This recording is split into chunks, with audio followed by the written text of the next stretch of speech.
क्या मिलेगी केजरीवाल को राहत? क्या होगा कोर्ट का जमानत पर फैसला? 9 मई को अगली सुनवाई। दिल्ली की राजनीति की बात की जाए और अरविंद केजरीवाल का जिक्र ना हो, ये तो नामुमकिन सा लगता है।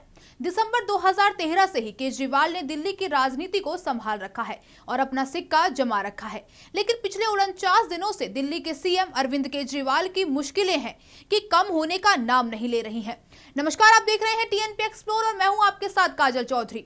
21 मार्च को ईडी द्वारा अरविंद केजरीवाल को गिरफ्तार किया गया था और तभी से यानी 47 दिनों से वो तिहाड़ जेल में बंद है और लगातार बाहर आने के लिए हाथ पैर चला रहे हैं। जेल जाने के बाद भी केजरीवाल ने अपना सीएम पद नहीं छोड़ा है। दिल्ली के मुख्यमंत्री अरविंद केजरीवाल को मंगलवार को भी सुप्रीम कोर्ट से राहत नहीं मिली है। दिल्ली शराब नीति से जुड़े मामले में सुप्रीम कोर्ट में अब अगली सुनवाई 9 मई यानी कल होगी। हालांकि आज, कल या अगले हफ्ते भी इस मामले की सुनवाई हो सकती है। बता दें कि जब 9 मई को सुप्रीम कोर्ट में अरविंद केजरीवाल की अंतरिम जमानत पर सुनवाई हो रही होगी, तब तक वह तिहाड़ में 49 दिन पूरे कर चुके होंगे। अगर अरविंद केजरीवाल को सुप्रीम कोर्ट 9 मई को अंतरिम जमानत देती है तो वह जेल से 50वें दिन यानी 10 मई को बाहर निकल सकते हैं। अरविंद केजरीवाल की जमानत याचिका पर सुनवाई कर रहे 2 जजों की पीठ बुधवार यानी आज अलग अलग पीठों में बैठेंगे। अगर बुधवार को पहले से तय मामलों की सुनवाई के बाद वक्त बच गया तो अरविंद केजरीवाल की याचिका पर सुनवाई हो सकती है। अगर ऐसा नहीं हुआ तो फिर गुरुवार या फिर अगले हफ्ते ही अरविंद केजरीवाल की जमानत पर फैसला आने की उम्मीद है। इसी बीच बात करते हैं कि केजरीवाल कब आ सकते हैं जेल से बाहर और मनीष सिसोदिया की जमानत याचिका खारिज होने का केजरीवाल की जमानत पर क्या पड़ सकता है असर?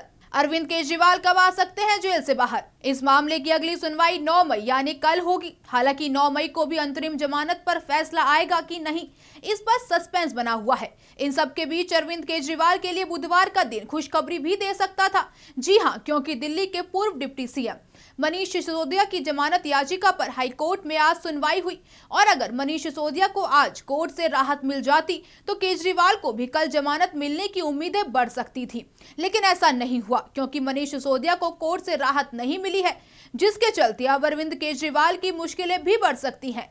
अगर मनीष सिसोदिया को बुधवार यानी आज जमानत मिलती तो अरविंद केजरीवाल को जमानत मिलने में आसानी हो सकती थी।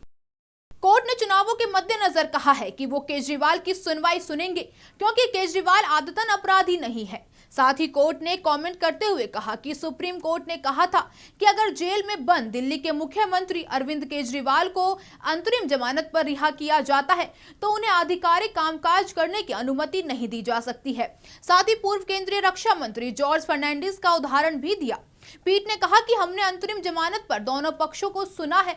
सुनवाई के दौरान कोर्ट ने केजरीवाल के वकील अभिषेक मनु सिंघवी से पूछा था कि क्या केजरीवाल को जमानत मिलने के बाद वह सरकारी फाइलों पर दस्तखत करेंगे या मुख्यमंत्री होने के नाते दिशा निर्देश देंगे। इस पर सिंघवी ने कहा था कि उनके मुवक्किल दिल्ली शराब नीति मामले में किसी तरह का हस्तक्षेप नहीं करेंगे। कोर्ट ने कहा था कि हम नहीं चाहते कि वह सरकार के कामकाज में हस्तक्षेप करें। देखा जाए तो मुख्य लड़ाई तो अरविंद केजरीवाल के पद को लेकर ही है, क्योंकि जेल जाने के बाद भी केजरीवाल ने अपना सीएम पद संभाल रखा है। कोर्ट का कहना चुनाव 5 साल में एक बार होता है। शीर्ष अदालत ने ईडी से यह भी कहा कि वह जमानत संबंधी दलीलें सुनेगी क्योंकि केजरीवाल दिल्ली के मौजूदा मुख्यमंत्री हैं और उन्हें लोकसभा चुनाव के लिए प्रचार करने की जरूरत है।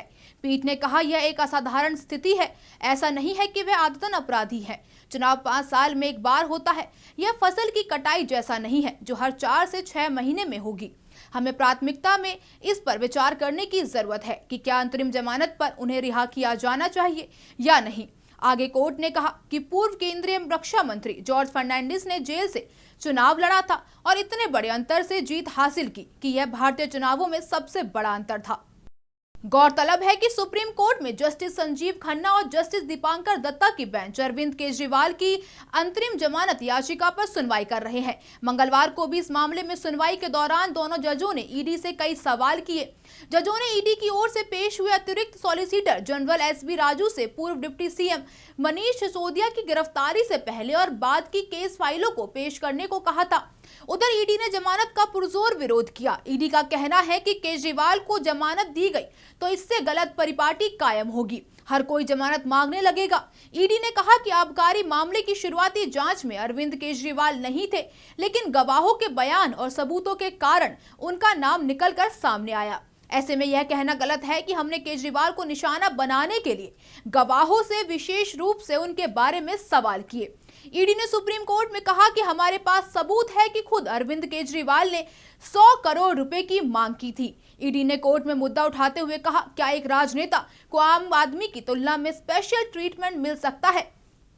5000 लोग अभियोजन का सामना कर रहे हैं। क्या होगा अगर वे सभी कहते हैं कि वे प्रचार करना चाहते हैं? 6 महीने में 9 समन दिए गए। समय चुनने के लिए ईडी को दोषी नहीं ठहराया जा सकता। हालातों को देखते हुए तो लगता है कि केजरीवाल की मुश्किलें अभी और बढ़ सकती हैं, लेकिन अब ये तो कल ही पता चलेगा कि मुश्किलें बढ़ती हैं या कम होती हैं। तब तक आप कल कोर्ट के फैसले का इंतजार करिए और देखते रहिए टीएनपी एक्सप्लोर। नमस्कार। टीएनपी एक्सप्लोर ऐसी ही वीडियोज के लिए चैनल को लाइक करें, शेयर करें, सब्सक्राइब करें और बेल आइकॉन दबाना न भूलें।